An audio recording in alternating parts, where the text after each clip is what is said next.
Before we jump in, just a little bit of housekeeping.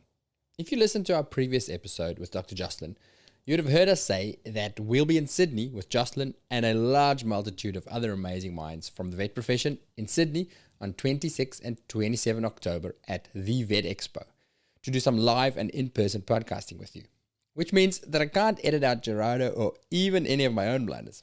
So that should be fun. Our guest for this episode, Dr. Jeannet Kessels, will also be hosting a session at the Vet Expo and hanging out at our stall. So come along, bring your curiosity and share your ideas with us, with Jeanette, and with everyone else who will be there. Now, if you listened last time, you'll know all about the Vet Expo and the special rates that they're offering our listeners. So you can skip ahead for a few minutes to the interview. If you don't know what the Vet Expo is all about and what we are doing there, or you need a reminder, then keep listening. We're going to replay those details, including that discount code that you'll need for your hugely discounted tickets. Hubert and I were excited because we're coming to hang out live with you in Sydney on the 26th and 27th of October, which is a couple of weeks away next month. We are coming to the Vet Expo in Sydney. Now, it took me a bit of time to figure out what the Vet Expo is all about, because it's not your normal lecture all day, get plastered at night with a little bit of networking on the side kind of conference. So here's what I've figured out. Here's the official line. The Vet Expo brings the entire veterinary, animal health, and pet care worlds together. I see this as a meeting of ideas. And when ideas meet, they fall in love and make lots of cool little baby ideas. They grow up and make massive ideas that will, in time, move our profession forward. We're talking 2,000 attendees, over 100 major vet and pet product suppliers, as well as some of the most innovative startup companies in the vet space. So what does that all look like? Punchy and straight to the point 20-minute presentations by some of the most innovative minds in vetland. In between presentations, you can walk around the busy expo floor and check out the new products and services that are out there to support your career and your business. Oh, and competitions. Fact, I've won something at almost every conference I've ever attended. And freebies. Oh, we love the freebies. My kids always get so excited when I attend any vet events. Day one of Vet Expo ends with a freaking boat cruise. Gerardo, I'm picturing you and me Titanic style on the front of the ship as we sail through Sydney Harbour. In fact, here's an event idea. Maybe it can be a prize. If you come to our stall, Gerardo will take a Titanic-style selfie with you on the front of the boat, and then we'll see how many Titanic selfies with Dr. G we can get on Vetstagram. But here's what we are really excited about. We have a kick-ass space at the Trade Center where we're going to set up camp with all of our recording equipment and cast as many of the amazing speakers as we can to create a whole lot of content for the podcast live and in person. We're also going to try our first ever live broadcast, where the live recording will go out to vet vaulters across the world, raw and unedited, with the opportunity for questions and even audience participation. We'd love it if you join us, on or off air. So come and make Vet Vault history with us, or watch us crash and burn in public. Either way, it'll be entertaining. We've also got some cool swag and special offers to share with you guys, and we'd love to meet you. So come and find us right near the cafe. To make sure that we have a total Vet Vault listener takeover at the event, we have a special offer for you from the team at the Vet Expo. Use VetVault70, that's all capitals, VetVault70, when you check out, and your tickets for the 2 days will be $90 or $105 if you want to join onto the boat cruise. That is 70% off the standard pricing, so get your ass into gear and come and see us there. Ours is a pretty cerebral profession, right? I don't know about you, but it took me a fair bit of brain power to become a vet. And even 2 decades into my career, some shifts will have my poor little neurons begging for mercy. But if you think about the reason we do what we do, the why, for most of us, it's mostly about heart. This creates some challenges though. Like, how do we protect our hearts? How do you not abandon it in exchange for progress? How do you rediscover your heart when most of your life has been run on brain power? How do you grow your heart, strengthen it, and create the space to find out what lives deep inside your heart that needs to be expressed? Big questions, But I think our guest for this episode does a pretty fantastic job of providing clues to the answers to these questions. Dr. Jeannet Kessels is a highly respected veterinarian with over 30 years of clinical and business experience. She's the founder and owner of Greater Springfield Veterinary, which is home to 50 team members across 3 locations. She also created Groodles Australia, a community enterprise which has raised more than $500,000 for charity to date. While Jeanette is still mentoring a team, she has retired from clinical work to focus on the defining issue of our time, climate change. In particular, its effects on animal health and welfare, production, and biodiversity. For many of us, our reaction to climate change is to whinge about how bad humans are on social media, or simply falling into hopelessness. But Jeanette decided to act, so she founded and continues as chair of Veterinarians for Climate Action, through which Jeanette is working to inspire and inform all of us who care for and work with animals to act urgently on climate change. Join in this conversation as we discuss what the right kind of growth looks like, finding and living your higher purpose, the fear of success, how to use your voice as a vet in the face of climate change, facing criticism, worrying less, and doing all of it with heart. Please enjoy Dr. Jeannet Kessels. I'm Hubert Hinstra. I'm Gerardo Poli. And this is The Vet Vault.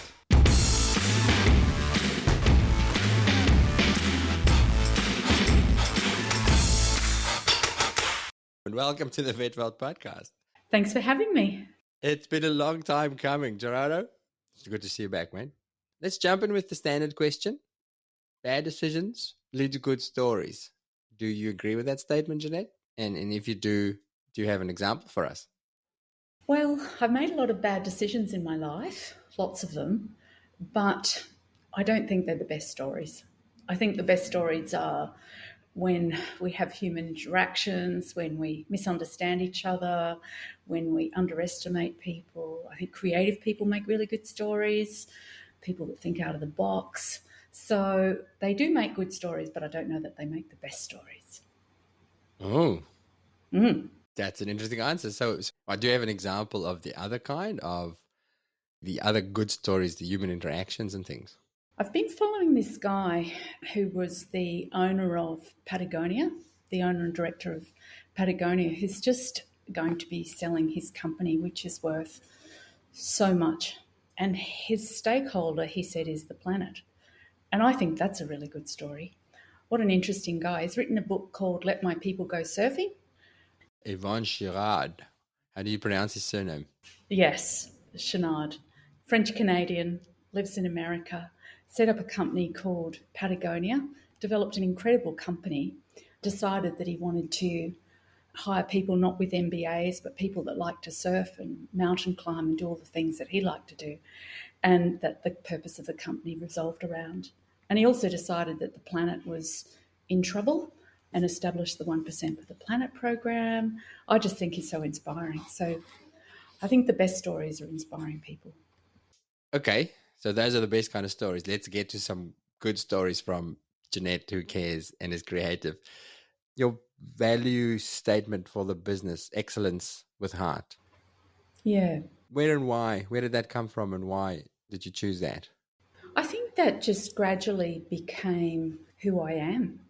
Your business is really a reflection of you, a reflection of your own values. And I like to do things really well. But if we only do things well and there's no heart and there's no humanity, I don't see very much point in that. So if we have all heart without excellence, we can't get very far. And if we have all excellence without heart, then we don't have a soul. So I really like that combination, and I hope that that reflects who I am. And we certainly employ our staff with that in mind, that those are values that they share. So with employing people with the same values, Yvonne employs people who like surfing.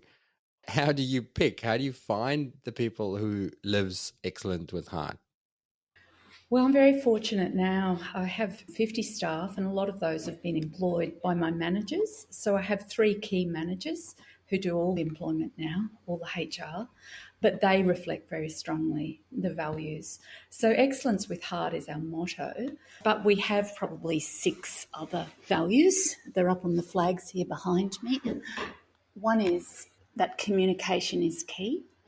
Another is have spirit and be kind. That's probably the most important one, to have spirit and be kind. To take responsibility and strive for outcomes. To develop yourself and others. Take the long-term view. And finally, is there something more I can do for you? Those last two were really good. Like, they're probably ones that haven't necessarily heard before as core values of a business. Not saying your first four aren't powerful, especially the fourth one, which was develop yourself and others, because knowledge just doesn't sit with the vets. I'd love to hear what it means to you. Well, I like to think about what this business is going to be in 100 years. What's it going to be like in 500 years? What's it going to be like in 50 years? We need to be having those conversations. We can't continue in this trajectory of just making things bigger and bigger and having more and more money and having more and more stuff. We need to look at a different way of doing things, and we need to be thinking about that. We need to be engaging on it and having conversations around it. That's not only taking care of the planet, but taking care of each other as well. You know, as business owners, we're in a uniquely privileged position to have influence within our societies and to influence the way that our society thinks. Yvon Chouinard is a really great example of that. You know, he's thinking very differently. There's a book I've been reading by Jason Hickel called Less is More that's been very powerful to me as an entrepreneur. How do we get off this cycle of continuous growth? You know, how do we run a business that's not only about growth, but that's about quality, and it's about community, it's about taking care of people, it's about taking that long-term view. And those are things that I'm thinking about at the moment. Is it at different stages, like a business goes through growth and then it goes through like a stage of stability, and then it goes through because there's like three phases to the business. And one, you know, like a lot of businesses just want to focus on growth, and then everything is geared towards growth. And then if you grow for too long, then, and you don't focus on systems and other things and team engagement, then obviously growth starts to stifle. It's really hard to focus on growth and engagement and profit, those three main areas, all at the same time. Yeah, I think there's two sorts of growth. One is growth in terms of, I mean, our business is in a growing area. It's in the Greater Springfield area in Ipswich of Queensland, and this is a growing population. So size-wise, our business will continue to grow because that's organic. But what are we going to do with that growth? What are we going to strive for in amongst that growth? You know, where are we going to put value, true value in what we do? You know, is that growth so that I can buy myself a brand new car every year and be showy with that? Is that growth going to contribute to the community? Is that growth going to foster art and music and education amongst our people? Is it going to be about personal growth? Or is it going to be growth just for the stakeholder? And who is the stakeholder? You know, those are all questions that I'm asking myself at the moment. Because, yes, you're right, that you have that forming stage and you're always going through a wave of accommodating change, and change will always happen in business, won't it? But ultimately, where do you want to end up and what impact do you want to have? That's the question. For some people, that's about developing knowledge and skill, and for others, it's about developing community, and for others, it's about accumulation of goods. And I guess that's the sort of growth that wanting to think differently about. When you have that kind of future long-term, like big long-term vision or objectives, do you find that some of the smaller stuff, because it's very easy to get ground down in the small things, when you look at it and you ask yourself the question, would this really matter in 2 years' time, 5 years' time, 10 years' time? And sometimes when you ask yourself the question, it's kind of what I'm worried about is small fry compared to what it is that I want to achieve. I don't know if you found that with your conversations with your team. Yeah, well, I guess there's a little bit of a longer story. I practice as a practicing veterinarian for over 30 years, and I really enjoyed that journey. I can tell you about that another time, but started my practice at home with 4 young children. My husband became ill, and that came in waves over a very long time, and there were periods he was able to work, but long periods that he wasn't. So I found myself responsible for 6 of us. That's why I started the business. I never had any intentions of establishing a veterinary business. I didn't really have any intentions of anything. I guess I was more of an earth mother and just like being with my kids. And so I had the practice at home so I could be with my kids, then found that I needed to do something bigger to sustain my family. And I thought if I do it really well, I won't have to work as hard and I'll be able to be with my kids. If I do it really well. So it was always that excellence. If I do it really well, then maybe I won't have to work as hard. And then gradually I was less engaged in that work. I always really loved surgery and loved getting to know my clients really well. And they always would tell me everything about their lives, and I knew about their lives. But over time, I developed more of an interest in looking after my staff and developing a strong culture at work. And it was a conflict between doing this veterinary work and wanting to really provide a good workplace. And also I wanted to do things, but probably didn't really understand that little black box that is operations, how hard it is to bring about change and how much time it takes to actually do the stuff that needs to be done. So as an ideas person, I can have lots of ideas, but I need to build a strong team that can deliver on those ideas. And it always takes a lot longer than what you think, no matter how hard we all work at it. So I think it got to a point that I just said, I just can't do it anymore. I don't want to do veterinary work anymore. By that stage, we had 2 practices. We now have 3.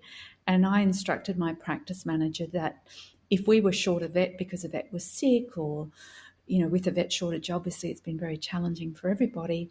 And I said, look, I just want you to shut the doors that day. Just shut the practice because I won't be able to work anymore as a veterinary surgeon. And my staff are so extraordinary. They decided that they didn't really want to shut the practice. So it did happen a couple of times, but they always managed to find a solution, which often included them working very hard, to be honest. But it meant that I could then be free. And I did some travelling. I went up to the Gama Festival in Nhulunbuy in the Northern Territory, where the First Nations people were talking about the Uluru Statement from the Heart. I wandered through Alice Springs. I went through the Valley of the Winds and all that red dirt and immersed myself in nature. And then I learnt to kite surf, went to Indonesia. I kite surf very, very badly, but I absolutely love it because all I've got to do is look at that kite and wonder how I'm going to fall off next time, or whether I'm going to do a Mary Poppins and land badly in the water. So I just gave my brain a really big break, and then was very concerned about the Adani coal mine. I was very concerned about the mines. I visited the mines with the Doctors for the Environment who were trying to get arrested. Unfortunately, it was a public holiday, international public holiday in that day, so that didn't quite work. But I thought maybe protesting was my thing, and then found out that I wasn't a very good protester. I'm not very good at speaking on the spot. I guess I can get feisty, but maybe not in that way. And then somebody said to me, I met somebody from Farmers for Climate Action, and I said, well, maybe I can help you guys. And then they said, well, what about you set up Veterinarians for Climate Action? So that then seeded that idea. This journey that you're talking about, what's the time frame on this? When did this all happen? Probably about 4 years ago. It's probably been 5 years since I've done clinical work. And to be honest, when I started practicing, I think I was a pretty good vet, I think, if I can say. I was generally a pretty good vet at that time, and I loved doing surgery and I really enjoyed it, but it wasn't that complicated. And I'd just write my notes on a recipe card back in the day. But it's become so much more difficult. And I think I can still make animals better. Just all the systems that are required around that, the tech and the, writing an A4 page of notes about something.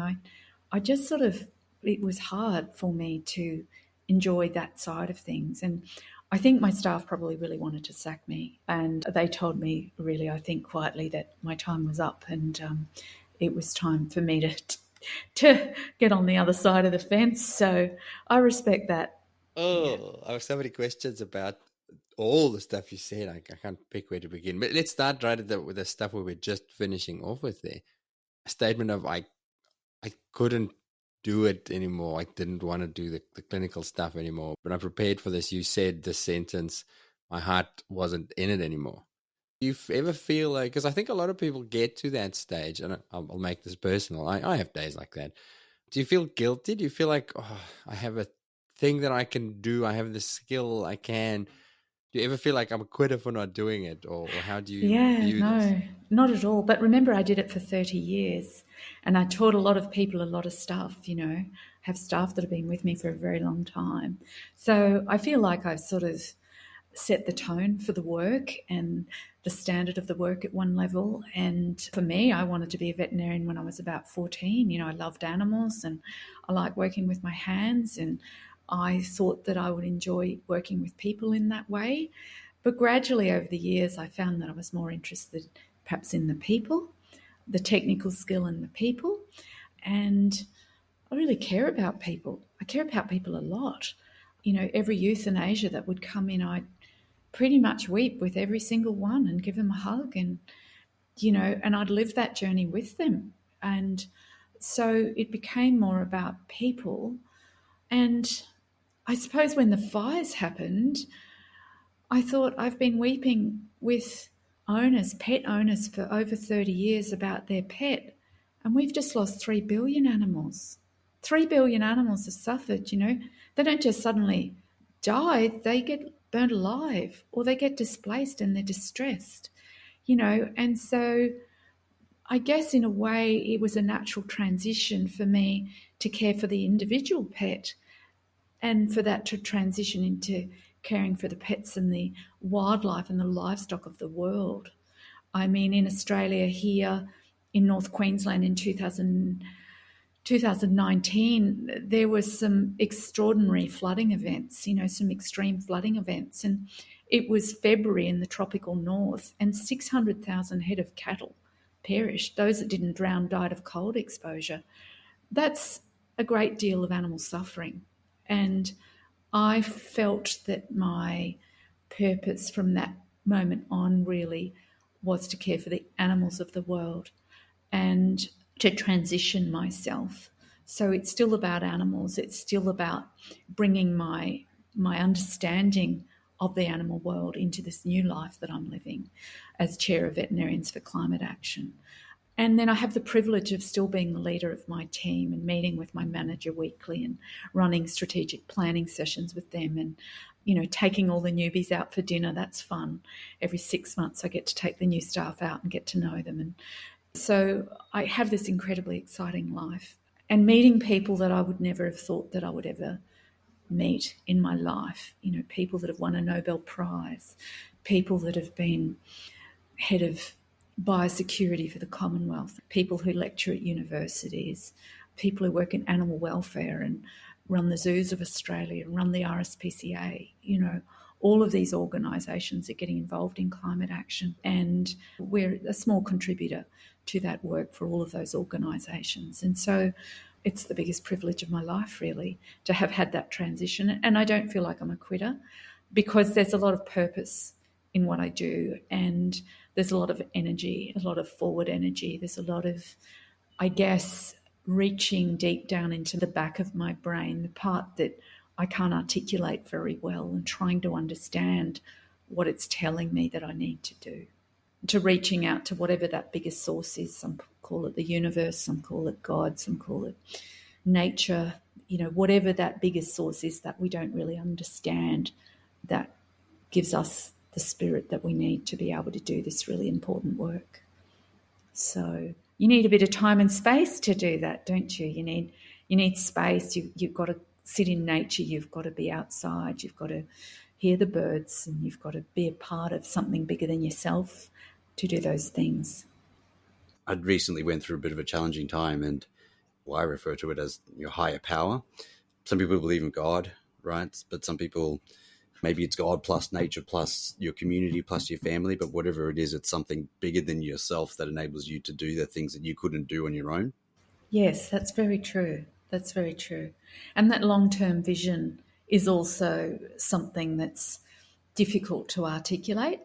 I think my personality, if it means anything, might be a INFP. which makes me sometimes a bit of a frustrating person, but I can be a bit dreamy and timeless, and it takes a little while for things to emerge. It's not always very clear to me what I'm trying to say until I've given it some deeper thought over time. And part of that, I think, is accessing that higher being. So how do you do that? How do you access that higher power? Well, there's one story, one book that I read that your listeners might be interested in, called Falling Upwards by Richard Rohr, who was a Franciscan monk. And I read that book about 10 years ago, and he talked about the two halves of life. And this might resonate with you, Gerardo. The first half of life where it's about building up your container, and that's about what's your hairdo going to be? What are you going to study? Where do you live? Who are your people? How do you dress? What do you like? And he describes that as your container.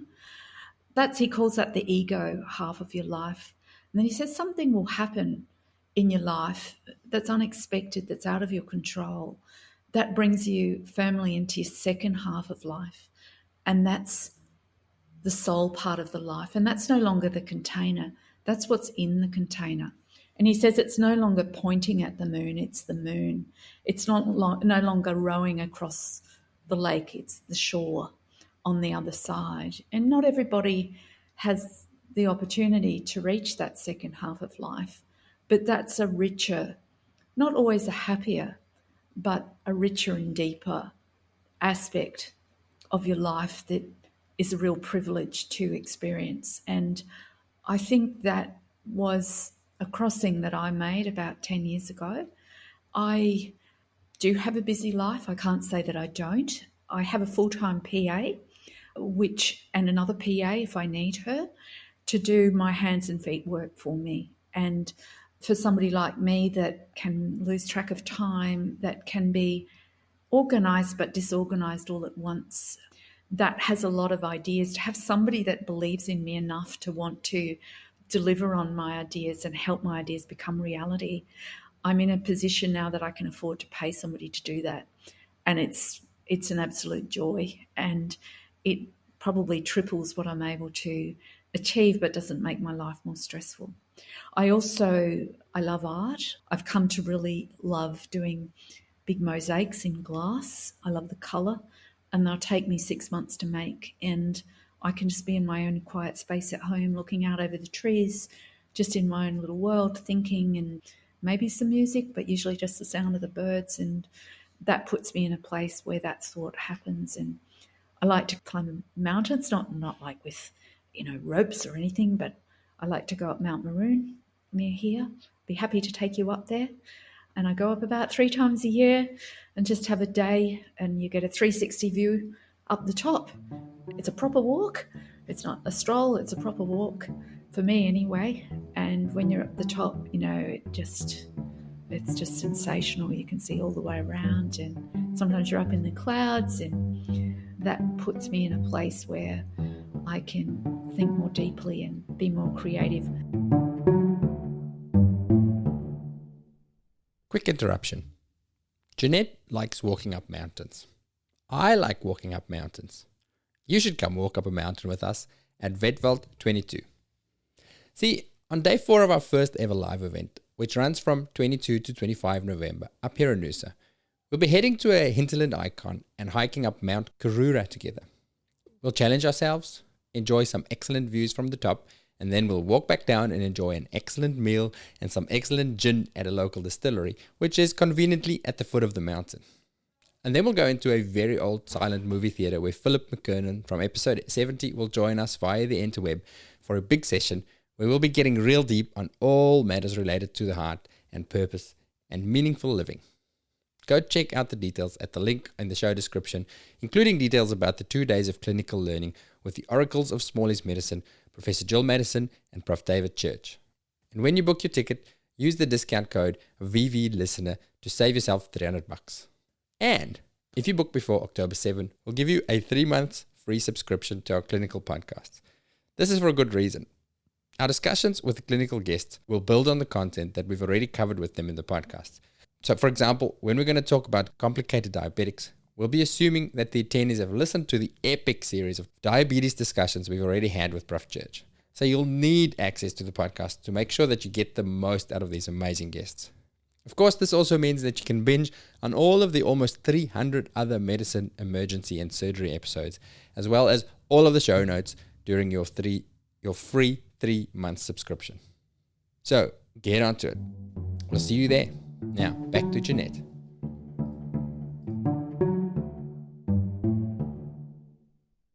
I want to dig into this 2 parts of life thing. I know a lot of our listeners are younger, even younger than us, Gerardo. That's amazing. You don't have to wait for middle life for that to occur. I mean, that can occur. Some people are so wise in the younger life, you know. Yeah, so this is what I want to get to. And I've touched on this before in previous conversations. It sounds to me like you have the container part of your life.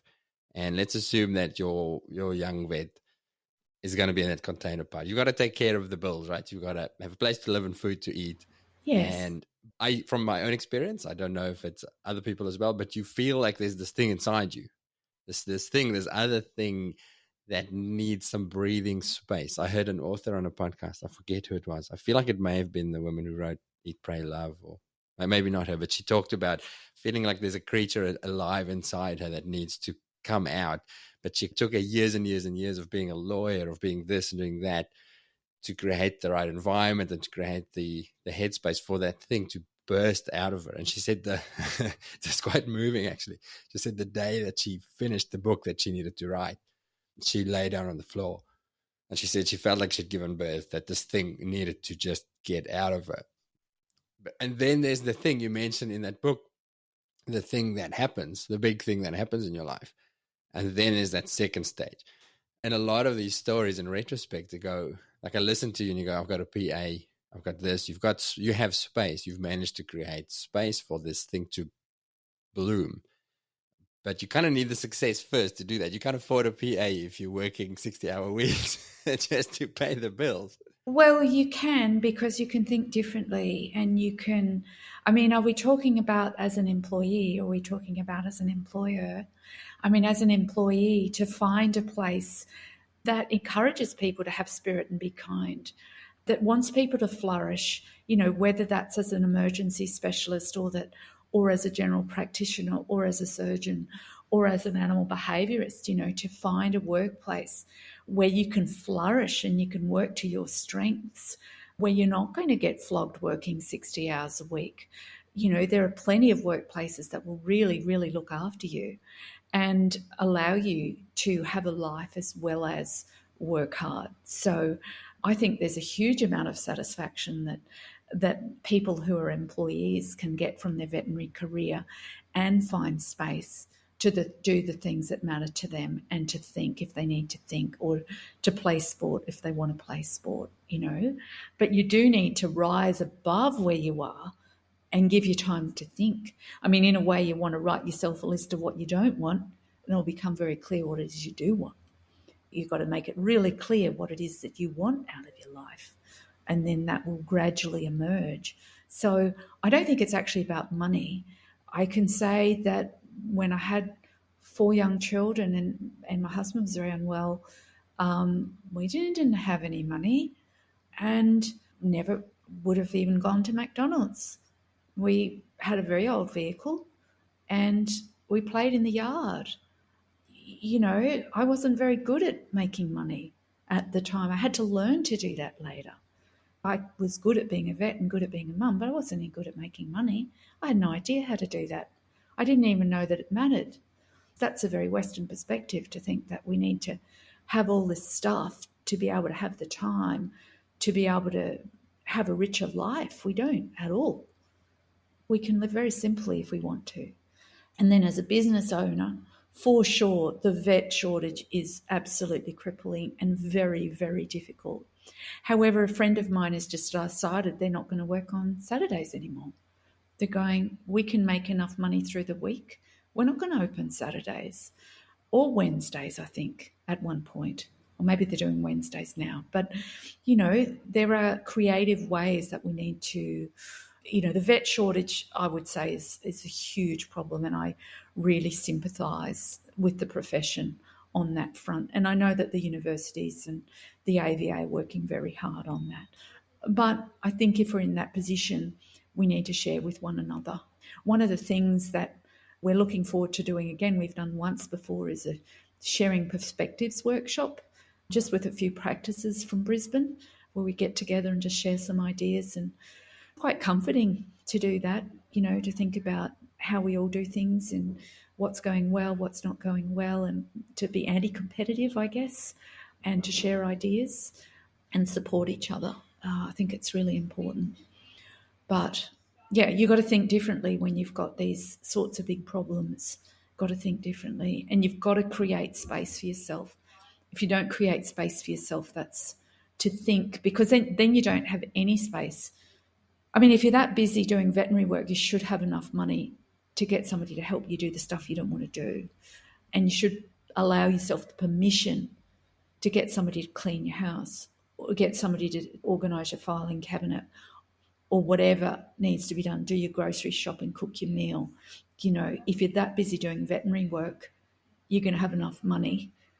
And if you're not busy doing veterinary work, then maybe you'll have time. Either way, you can find yourself in a position creating that space for yourself, which I think is imperative. At the recent AVA conference in Gold Coast, so this is this year, 2022, Hubert and I hosted a panel discussion on the challenges facing the veterinary profession. And one of the things that came out at the other end, because it was kind of like we hosted it and it was, what is the outcome we want to achieve? How are we going to achieve it? One of the things that came out was like this creative way of facing the challenge, which is not necessarily just need more, but also a different perspective, a different mindset around the structure of veterinary business. Like for you to say that closing on a Saturday or closing on a Wednesday, to most business owners to potentially have busier days on the 2 days, have a break or whatever it may be, or even to triage process, which allows whichever way, right? Whichever way you can get around the challenges of demand. But the key point was that several business owners there said, well, then to do this, we need to reevaluate how a standard veterinary practice runs. Just because it's been done for the last 80 years doesn't necessarily mean that this is what's going to be, this is the way that it has to work. This is the way that it should work. And a couple of the people we've interviewed on the podcast have reevaluated, changed the way that they structure the roster and flexibility, and worked with veterinarians and created spaces for them, and they worked out how to make it work. But it was an interesting approach to hear veterinary business owners say that we would need to reevaluate the way that we do business. Yeah. I mean, you just need really brilliant managers to do that, don't you? Yeah. Yeah, business owners, and then also your employed vets that we mentioned. I like that. It's a mindset shift, Jeanette, that you say. It's not, because the trap that I step into on a daily basis is when I this, then I'll that. And this much money, then I can take more time off. When I get to X, then I will do the thing I want to do. And this is something I step in time and time again. I need more money so I can have more time, and then I'll do that. Or once I finish this, then I'll do this and this and this. Or when I'm 40, I'll work less and I'll spend more time with my kids, instead of saying, no, prioritize this thing. And it's such a dangerous trap, isn't it? Is that something you've struggled with in the past? And if so, how did you get around it? I think I'm not goal driven in the traditional way. I don't really set myself a goal and then go for it. I just have this sort of, it's probably a little bit more like Gerardo was talking about, having this thing in your gut that you've just got to do it, and then you just go for it. So to me, yeah, that might be more sort of achievement oriented. Somehow it's not about the achievement. I never set out to found a not-for-profit. I didn't plan my life. My life sort of came to me. I'm not sure I'm explaining that very well. You know what I think it is? I have a theory. And it comes back to excellence with heart. Yeah. A lot of the stuff you've mentioned comes back to heart again. How can I keep making it better? And how can I keep looking after my people better? How can I make it more fun? How can I make it something that's got depth, you know? Even when you talked about you used to do the very short notes and you love doing the clinical work, but the way that it's become more complicated has made it less fun for you. I have a very strong theory about if we practice from the heart as you live life, that's enjoyable and sustainable. And it's when we start being more, I suppose, more defensive, more fearful, it becomes less fun. Yeah, I think that fear thing would be really interesting to talk about. I actually did an elite mastermind course about, maybe 7 or 8 years ago with a number of people from the veterinary profession, entrepreneurial people largely. And one of the things we had to do was address our fears. So we listed all the fears. It might be a fear of being left out, a fear of not being understood, a fear of not having enough was a really big one, particularly for the guys that, in my view, were incredibly successful. They were terrified of not having enough. The one I had to address was the fear of success. And when it came down to it, that was my problem. I thought success was one thing and maybe it was actually another. And it was the teacher said, well, your greatest strength will come once you face your fear. So once you understand your fear and you get past that, that's where your real success will happen. And for me, it was a fear of success. It was never a fear of not having enough. I knew I'd always have enough. It wasn't a fear of what people thought because I always do things a little bit differently and I go, I'm independent. But my fear was actually of success. So I had to write down what that was and explore that within myself and then realize maybe it could be a good thing because I could do really good things with that. And what is success anyway? And what does it matter? Well, that's my question. The success that you feared, what did that success look like and why did it scare you? I think a lot of your fears come from your younger days. And I grew up in quite an extraordinary family, a migrant family from Holland, and but a fairly Calvinistic sort of approach, I guess, traditionally within my generations before, which is, all about serving others and doing things for other people and not perhaps allowing yourself success in material terms. And, I think that was a really strong foundation. But I think I was limiting myself and limiting what I was able to bring to the world by being afraid of what people might think if I was. I think I was afraid of what people might think if I was successful, how I might be regarded. And then how I define success might not be how others define success. For me, success is having a really rich relationship with my 4 children and being able to cook a nice meal and having people round and having a nice dinner together and going out with the new staff and getting to know them and understand them. That's success to me. I think I was confusing that with success meaning having a bigger practice, and I was afraid of doing those things. But I needed to do those things to free me up to be able to do bigger work, for example, the Vets for Climate Action work. Oh, just following on from the freedom.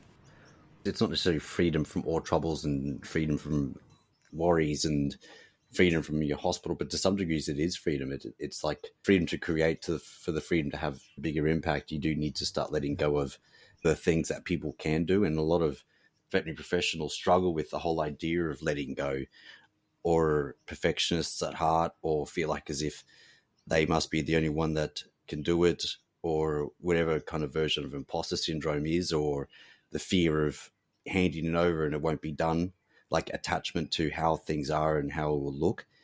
To be able to have the freedom, you've got to let go of, somewhat let go of your business to the people who are in it, who have generally a better understanding of how things work. It's because they're in the hospital, working in the hospital, experiencing the hospital day to day. And the transition from being in it and making all the decisions to allowing other people to make decisions, it's a tough one. But unless you do something like that, especially as a business owner, then you don't have the time. You're the top of the pinnacle. And if you have no succession plan or no depth to your business, then it's really hard to have the freedom. Yes, I agree. I mean, I think one of the most useful things I did was leadership training. I've done now 4 years plus the mastermind. So, I mean, that's not a full-time thing, obviously, but doing the training, understanding how teams work, understanding how emotional intelligence work, understanding getting the right people on the right seats on the bus, that all takes time. That certainly took time for me to learn all of those different ways of thinking, but I was very proactive. And the other thing is that I go for counselling probably every quarter, and that might be for personal reasons. It might be something in relation to my family, or it might be in relation to my business, or it might be in relation to any number of things, really. So I've been doing that for about 10 years. And we have an EAP with our staff here, employee assistance program, where I encourage the staff not just to go when there's a crisis, but the more we can understand ourselves, the more that we can let go of our ego, and the more we can reach into that part of ourselves that's stronger and richer and able to contribute more. So the vulnerability you need to be able to do that, I think, is a real gift. And so I'd really encourage listeners to look at themselves. And if you don't know how to do stuff, get some help. You don't fix your own car usually, and your brain is that much more complicated. Why would you try and do that all yourself? You need some help from a skilled person I do anyway, to figure out what's going in the back of my brain and to bring it to the front of my brain and help me to understand what's happening and why I feel a certain way, or why I feel distressed or upset or confused or anxious or excited, and to develop a relationship with somebody over a long period of time, to provide that sort of support, I think has been very enriching for me and has allowed me to have a deliberate life. I guess a deliberate life is one that I just thought of that then, but to have, rather than goal-driven life, a deliberate life where I can choose the next step that I take. And I need to be reminded of that, It's been a very busy couple of years. You talked about the core values of the business before at the start, and generally during an interview you would go, these are our core values, this is what it means. Do you agree with them? Or something like that. But how do you, like on a deeper level, how do you employ for core values? How do you, during your interview process or something like that, how do you find people who are aligned with them outside of just, this is what they are, do you like them, this is how we work in? Well, I just got to say, I don't employ anybody. I meet my staff after they've been employed for some months, so I don't have any part in that process, because I think my staff are better at it than I am in choosing those people. We're not necessarily looking for superstars. We're looking for some humility. We're looking for professionalism, professional will, but we're looking for some humility. We are looking for people that want to strongly be part of a team. And my managers operate really well in a team. And I don't know that I'm the best person to select the team, to be honest. Although I've established the culture, the top people in the team are very, very strongly aligned on that culture. And I'm trusting them they want to have nice people to work with, yeah? They don't want to have people that they need to manage out of the business. They don't want to work with people that are going to have a lot of emotional distress constantly while they're at work. They want to have an easy workplace too, and an enjoyable workplace, and work with people that they love being with. So, it's not for me to dictate who's going to work for us.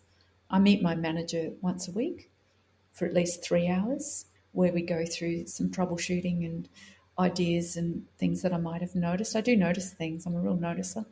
So I'm just a quiet noticer, and I'll bring things to attention.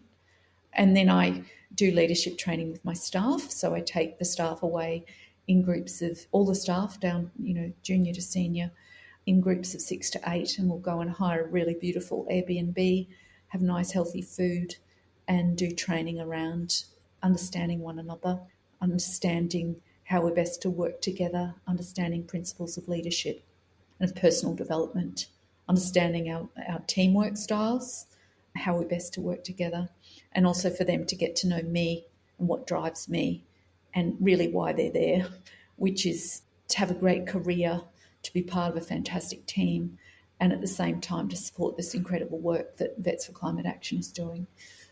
Through their contribution, they're allowing me to do this work. So, yeah, that's how I'm involved. And then creating beautiful spaces, because I love doing that. That's kind of my creative side. I just love having a place that's fun and colourful and beautiful. And so that's what I've been really enjoying doing this year. Amazing. Okay, should we talk about the bigger things, about the Vets for Climate Action? It's a huge thing. It's a brave thing to take on. I personally find it can be overwhelming when you think about it. Was there a particular thing that happened or an experience that you had that made you say, stuff it, I need to do something about this? Yeah, that's a really good question. So I grew up with this Dutch family, and my father was a bit of an explorer, actually. He lived in Irian Jaya in Papua for a long time in the 1950s. He was with the police there, with the Dutch police. He was training people, and they went across and they'd go, between tribes, and he'd say around the dinner table sometimes, what the favourite part of the human body is? What do you think is the most delicious part of the human body? Because there were people that exercised cannibalism there, and it was this little part of the fillet just under the thumb was apparently the most delicious part. There's a trivia fact that you're never going to see in a crossword. What's the most delicious part of the human body? Yeah. So, he was very adventurous and he loved climbing mountains. And, when he was over 80, we took him up Mount Barney. My brother organised it. We went for a 3-day hike, 2 nights. He wouldn't have a tent. And he'd say, Jeanette, can you bring some of those big body bags home for us to sleep in case it rains? And so we'd head up the mountain with a couple of body bags. Awful, really. So he was a real adventurer. And we would camp through the Christmas holidays, over Christmas, for maybe 3 weeks, camping by a creek with crystal clear water. We'd drink the water, we'd swim. So that's the family I grew up in. And I'd have my birthday there. I remember one time I got a watermelon for my birthday, and she'd hang Christmas baubles up on the tree by the creek, so to be the Christmas tree. And so we had this real appreciation for nature, and I loved watching birds. And I think when I really understood the impacts of climate change on animals that are already happening and the potential impacts for the future, and also bearing in mind that I do actually really love animals and I really love people, and I've cried. I've shed a tear with almost every client. That's how much of my heart is in this. And to think that these little birds that I've been watching might not be there anymore. Since I was a 5-year-old girl, our world has lost 70% of its wildlife. 70%. That's 7 in 10 animals no longer exist that existed only 52 years ago. That is just the most devastating figure. And then climate change is incredibly threatening to the animals that remain. And much as veterinarians around the world, there's a group in England that's working on sustainability in veterinary practices. This is also occurring in France and in Canada that we're aware of. Wonderful work. But as far as I know, nobody at this point is focusing on climate change in animals. And veterinarians are trusted. We're scientific. We're not generally political in a partisan manner.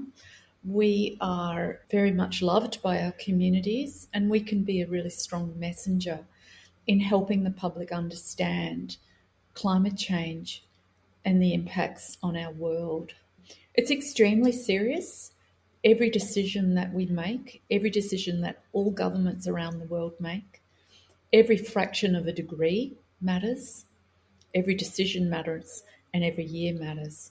So I set myself on a goal to spend 10 years on this personally. I'm 3.5 years in now, and after that I hope that it'll be like my veterinary career, that somebody will say, Jeanette, we're going to sack you now and you can do some other cool stuff, and there'll be other people to take my place in that. But I have a strong vision for this to become an international movement. We have a strong movement occurring in Australia that's starting to influence the way that veterinarians think about climate change, is influencing how politicians think about climate change, and will influence the way that the public care about climate change. So I can't think of anything more important to do with my life.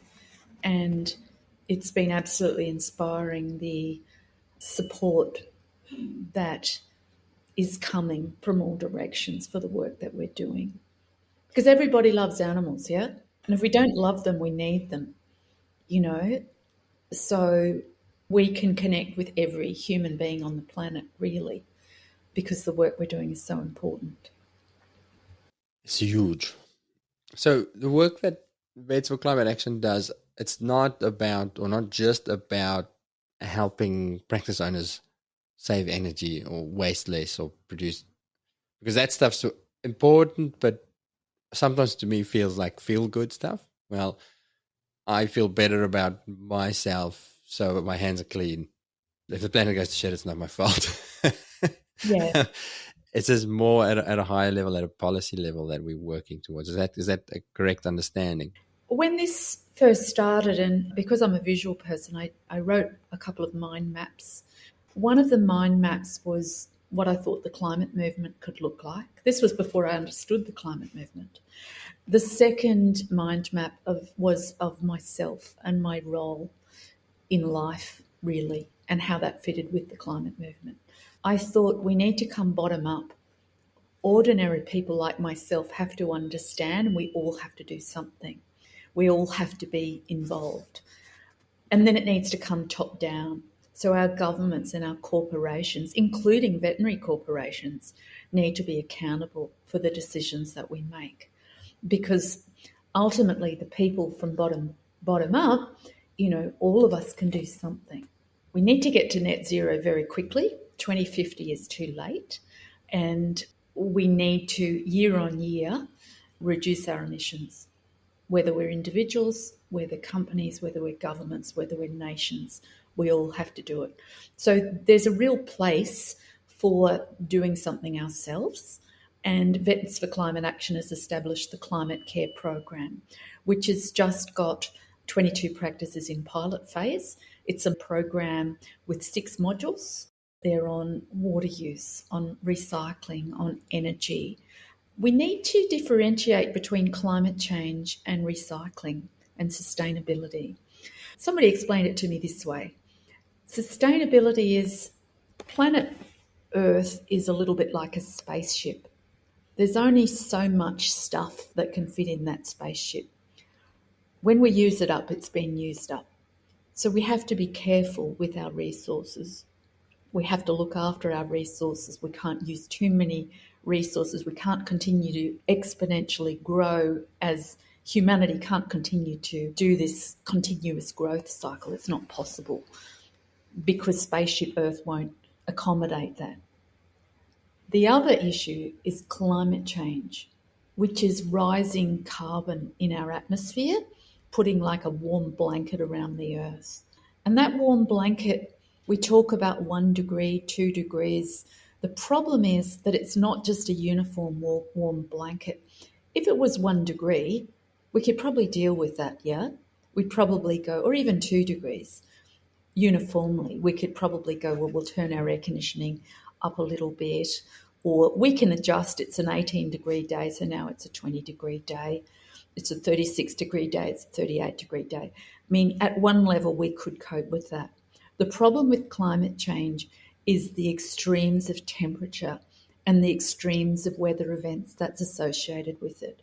So it's not a blanket increase of 1 or 2 degrees, it's phenomenal increases. I mean, the poles have had a 40-degree record high temperature, 40 degrees.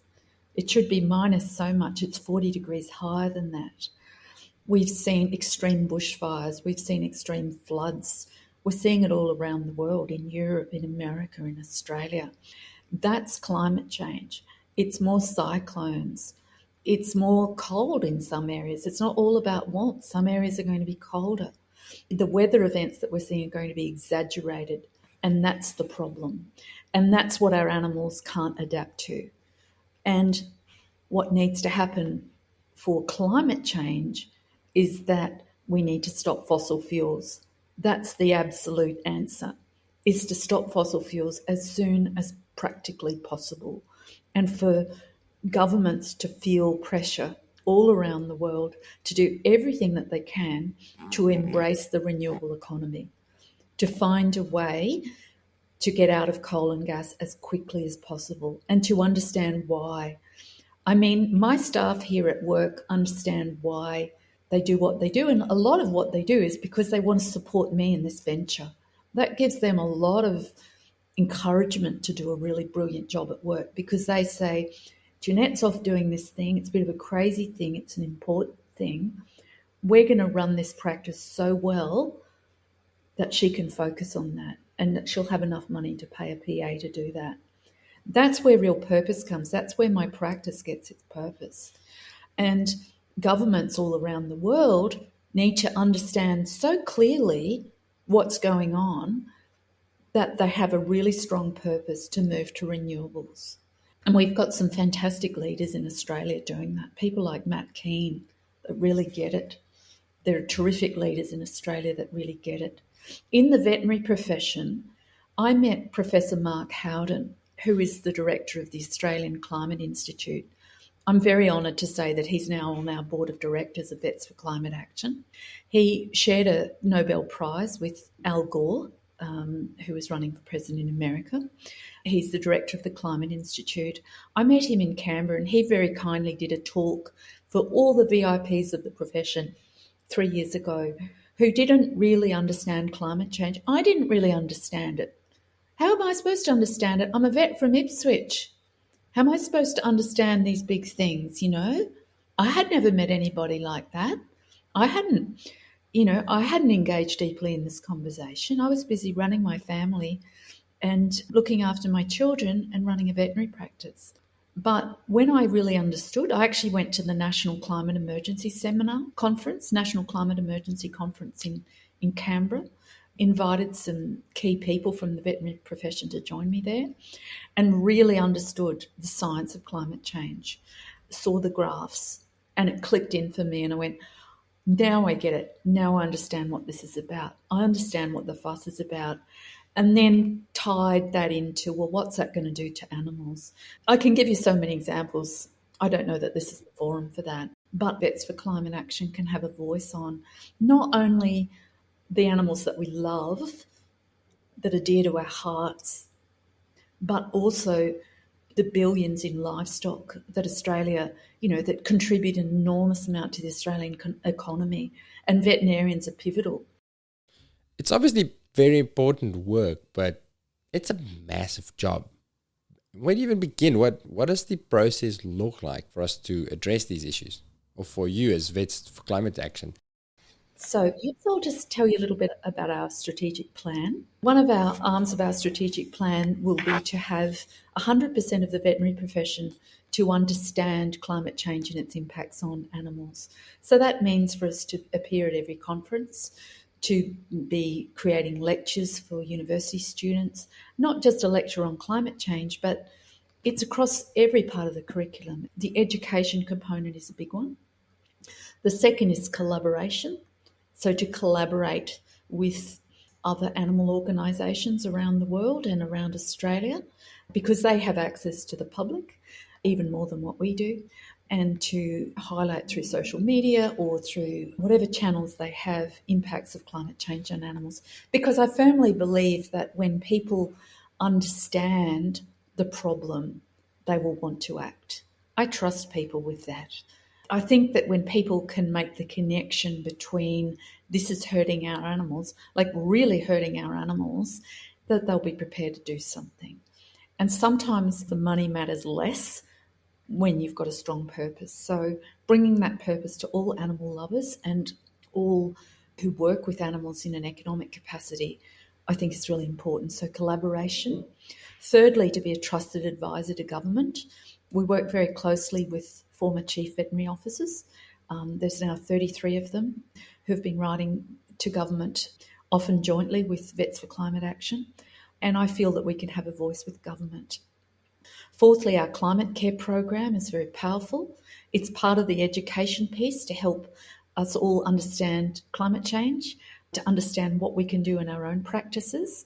So it might not feel like much that we're putting solar on our veterinary practices. We might go, well, there's this many billion people in the world and my solar's not going to make a difference. But if we all do that, I think it's actually really cool, and it's setting an example. And it's also great in terms of the vet shortage. Gen Y and Gen Z want to work with people who care about the planet. And then our other goal is to be a sustainable organisation. So that means that we have enough money to employ staff, that we have a strong governance and strong foundational work has been done so that we can continue and we can think ahead 100 years, like we talked about at the start of the podcast.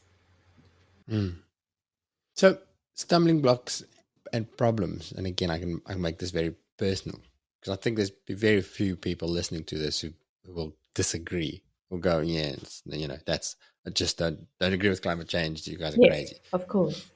Taking action, though, is such a big thing. And I think I wrote a few things down here. I think what gets in the way is selfishness.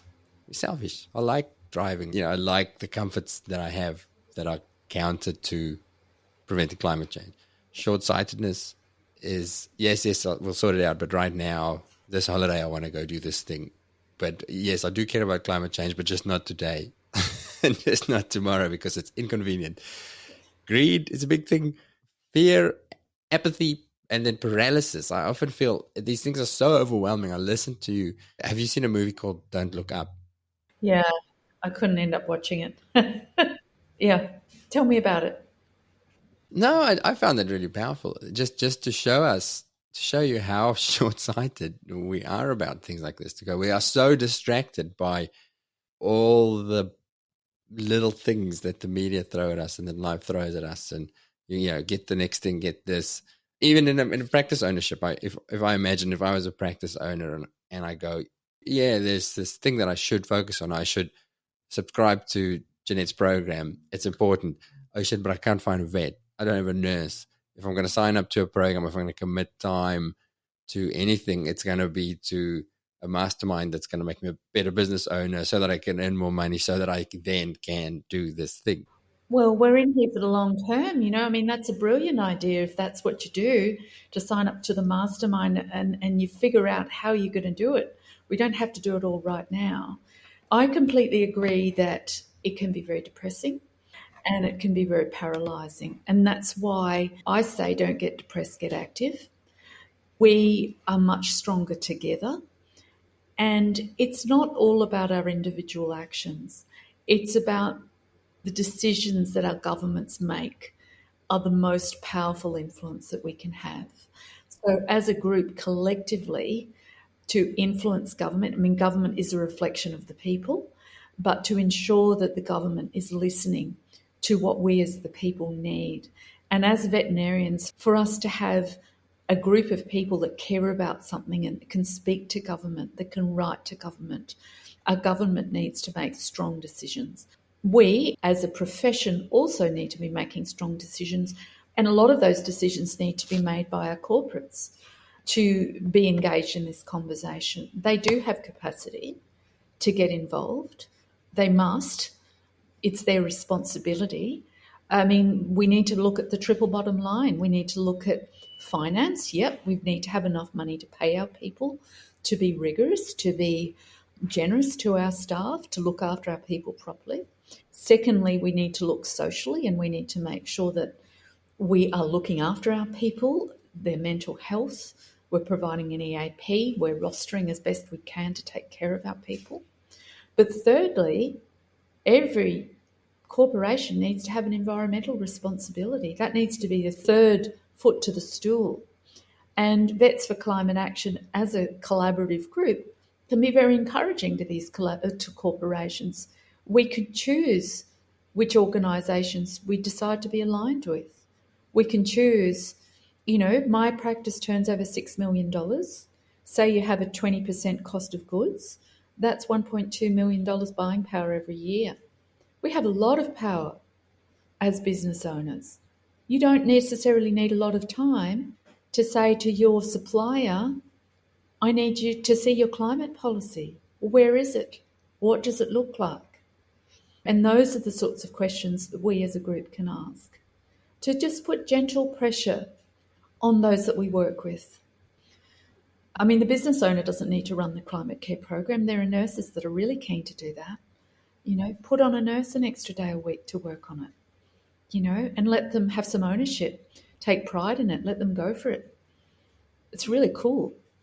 And it's a way for us to feel less depressed, to get active and to collaborate together and to find comfort in, of course, it's a terribly sad thing, but there are huge opportunities in making changes, but we have to make them now. We can't wait another 5 years to make the changes.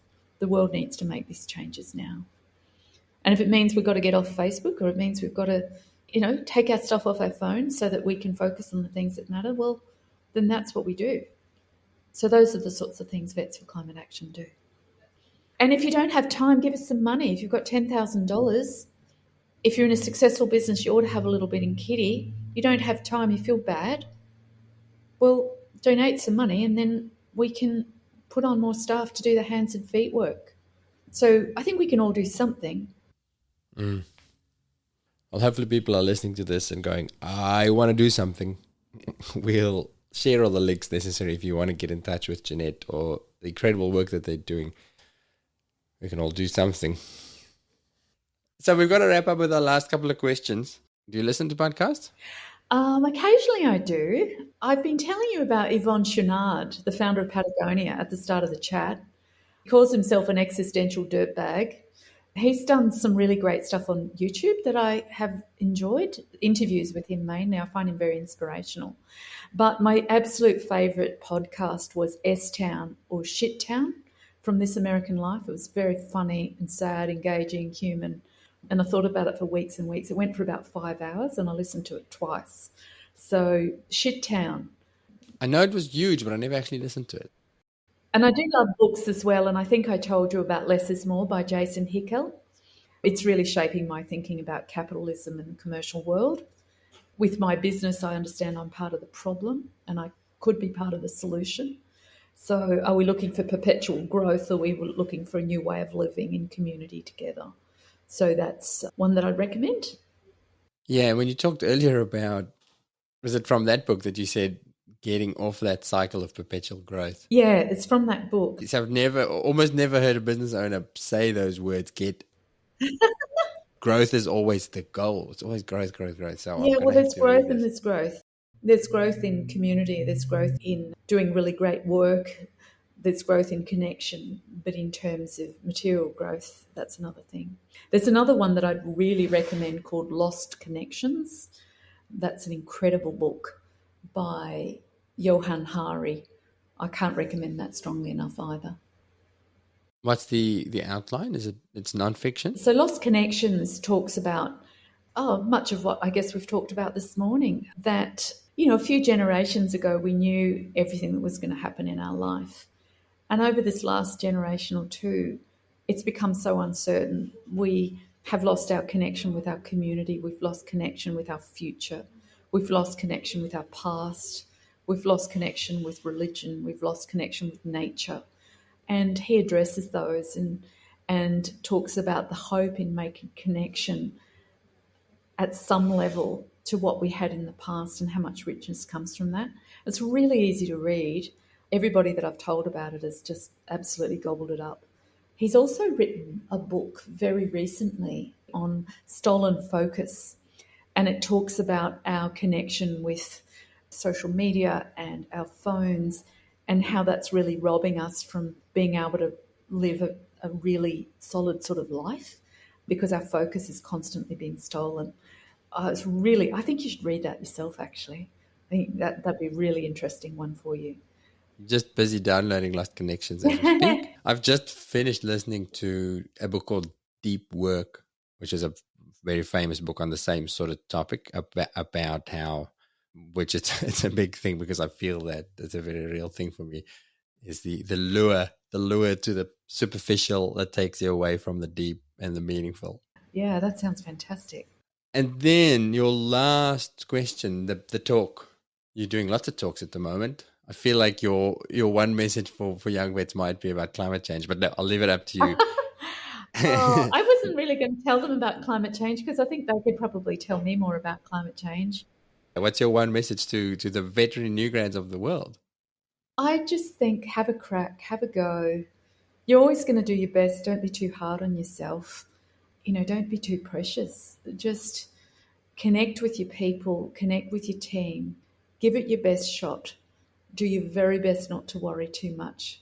I can give you lots of examples of things that I did that didn't go as to plan, that I worried about probably way too much. And with a little bit of maturity now, I can look at those and say, why did I make it so hard for myself? So don't make it hard for yourself. Enjoy your work.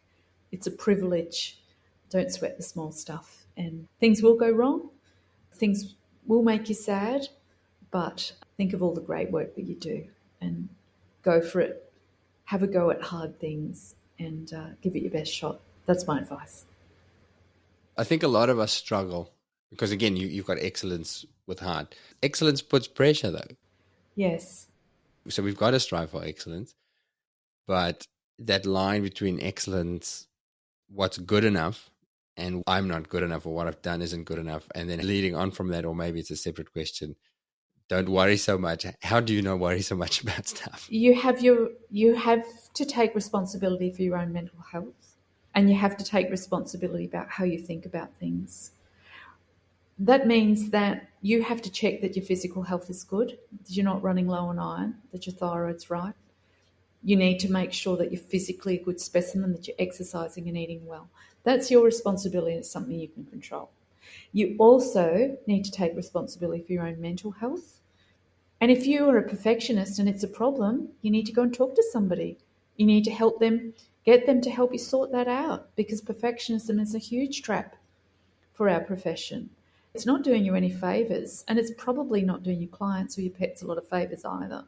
So if that's a problem, you need to do what I do, which is go and see somebody regularly, get your mechanic going on your little brain, and get the help you need to address it.